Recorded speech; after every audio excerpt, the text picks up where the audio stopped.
नमस्कार, मैं हूं आपके साथ अंजना और आप देख रहे हैं न्यूज इंडिया टीवी 1। आइए शुरुआत करते हैं इस वक्त की बड़ी खबर से।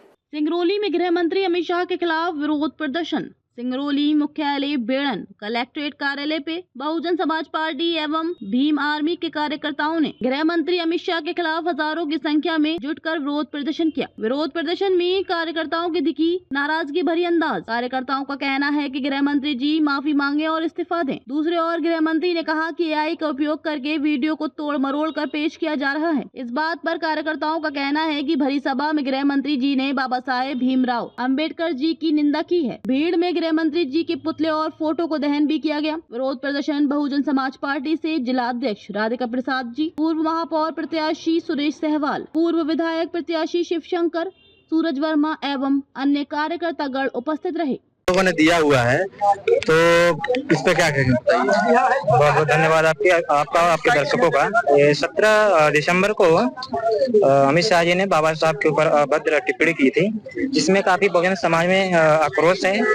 पूरे देश में बहुजन समाज आज आंदोलित है, क्योंकि बाबा साहब ने किसी विशेष जात विशेष के लिए कार्य नहीं किया, तो संपूर्ण देश की उत्थान के लिए काम किए। आज संविधान में महिलाओं का जो अधिकार मिला, संविधान वजह से मिला है। दलित ST SC के लोग जो हैं उनको पढ़ने का अधिकार, वोट डालने का अधिकार, ये संवैधानिक तरह से मिला है, संविधान की बदौलत मिला है। और बाबा साहब का इस तरह से अपमान ये देश का अपमान है। अमित शाह जी को माफी मांगना चाहिए या फिर माननीय राष्ट्रपति महोदया को इन्हें बर्खास्त कर तत्काल प्रभाव से निष्कासित करना चाहिए। ये हम लोगों का मांग है। तो मतलब अमित शाह जी ने ऐसा क्या कह दिया? वो सर्वविदित है, सब लोगों ने सुना है। बाबा साहब को फैशन के रूप में उन्होंने उल्लेखित किया, लोगों को बताया फैशन बन गए। वो फैशन नहीं, हम लोगों के महापुरुष हैं, बहुजन नायक हैं। वो हम लोगों के एक तरह से देखा जाए तो भगवान ही है। जब हम लोगों के ऊपर अत्याचार अन्याय होता है तो कोई भगवान मंदिर मस्जिद के भगवान हम लोग का साथ नहीं देते, लेकिन जब संविधान है, संविधान की बदौलत हम लोग को न्याय मिलता है। चाहे जिस प्रकार से अन्याय होता है संवैधानिक तरीके से हम लोग को न्याय मिलता है। तो ये सारा चीज है। बाबा साहब के प्रति इस प्रकार से बयानबाजी काफी निंदनीय है। मैं उनका काफी निंदा करता हूँ, काफी विरोध भी करता हूँ।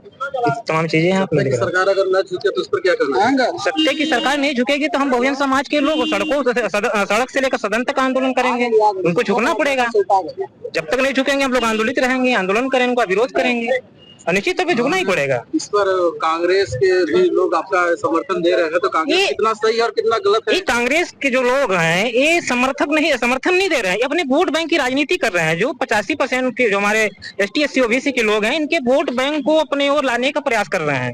बाबा साहब ने संसद में बाबा साहब को हराने का मेन काम कांग्रेस ने किया था। बाबा साहब के लिए बोल दिए थे कि आपका जो संसद का जो दरवाजा है, दरवाजा तो खिड़की तक बंद है आपके लिए। बाबा साहब को उन्होंने हरवा दिया था। बाबा साहब धन हो बंगाल को मुस्लिम कम्युनिटी के लोग बाबा साहब को उन्होंने जिता कर भेजा संसद भवन में, तो बाबा साहब ने संविधान को बनाने में अपना योगदान दे सके। ठीक है। गृह मंत्री अमित शाह जी ने तो ये भी बोला है सर कि लोगों ने क्या है कि AI का उपयोग करके वीडियो को तोड़ मरोड़ कर पेश कर रहे हैं, तो उस पर क्या कहेंगे आप? बिल्कुल गलत है। हम लोग इतना भी नादान नहीं है। AI को दुनिया समझ रही है, टेक्नोलॉजी है दुनिया में, लेकिन जो एडिटिंग होता है सब लोग देख के समझ जाता है AI का कहाँ पे उपयोग हुआ है। साफ शब्दों में 4 बार उन्होंने अंबेडकर जैसे शब्दों को संबोधित किया है, उनका मजाक उड़ाया है। बाबा साहब का मजाक मतलब पूरे समाज का मजाक है। अब आगे यदि मान लीजिए कि केंद्रीय मंत्री गृह मंत्री जो है अमित शाह जी हैं, यदि वो माफी नहीं मांगते हैं तो आगे की मतलब क्या प्रक्रिया रहेगी? माफी तो मांगनी पड़ेगी उनको, क्योंकि जहां से मंत्री बने हैं तो कहीं न कहीं से चुन के गए हुए हैं। अब चुने हुए लोगों में 85% हमारे लोग हैं। हमारे लोगों ने उनको चुन के भेजा है। दोबारा चुनाव होगा, उनको जवाब दिया जाएगा। कहेंगे हमारे समाज के लोगों को चुन के भेजा गया, जो दोबारा चुनाव में आएंगे हमारे समाज के लोग जागरूक हो चुके हैं, जानकार हैं। अगले आने वाले समय में वोट के माध्यम से जवाब दिया जाएगा। इसका जो अमित शाह जी ने वो शब्द जो बोला था, वो शब्द क्या बोले? अमित शाह जी ने शब्द बोला था कि बार बार अंबेडकर का नाम लेने से अच्छा आप भगवान का नाम लेते तो आपको 7 बार स्वर्ग में जाना होता, स्वर्ग में होते। अरे अमित शाह जी को पता नहीं है कि उनका मोदी जी चाय बेचते बेचते संसद भवन पहुंचे हैं, वो संविधान की देन है, वो बाबा साहब की देन है, किसी भगवान की देन नहीं है।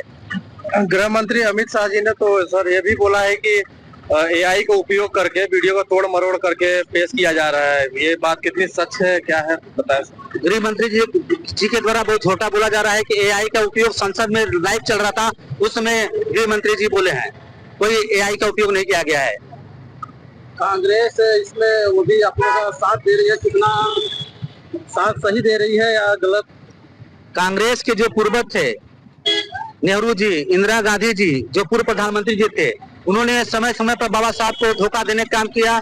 बाबा साहब से ना जो उनके अधिकारों को, उनके SC ST OBC के अधिकारों को वंचित किया, जिसके वजह से बाबा साहब ने संसद में इस्तीफा दिया। वो कांग्रेस की देन थी। कांग्रेस जो कर रही हो, घड़ियाली आंसू बहा रही है और SC ST बहुजन समाज का वोट लेने के लिए ऐसा कर रही है। तो आपकी मांगे क्या क्या है, थोड़ा एक बार बता दीजिए। हमारी मांगे है कि गृह मंत्री अमित शाह जी को इस्तीफा देना चाहिए या उसको वहां से हटाना चाहिए। यदि वो इस्तीफा नहीं दे रहे हैं या फिर माफी नहीं मांग रहे हैं तो आगे की प्रतिक्रिया क्या रहेगी आपको? अगर वो माफी नहीं मांगते तो माननीय बहन जी का जैसा निर्देश होगा, हम लोग जिस देश होगा वैसा हम लोग कार्य करेंगे।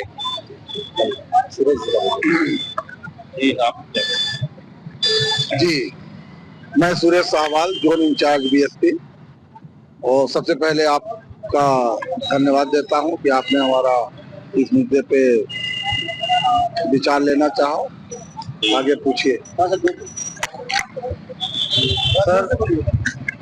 सर, ये जो आप लोगों ने आज जो धरना प्रदर्शन सिंगरौली कलेक्टेड ऑफिस के बाहर में जो दिया है आप लोगों ने, तो किन किन विषयों के मांगों को लेके आपने दिया है, थोड़ा बताएं। जैसा कि आपको विदित है, पिछले शीतकालीन सत्र में 17 दिसंबर को संसद में अमित शाह जी ने बड़ी बेहूदी से उपहासजनक शब्दों का।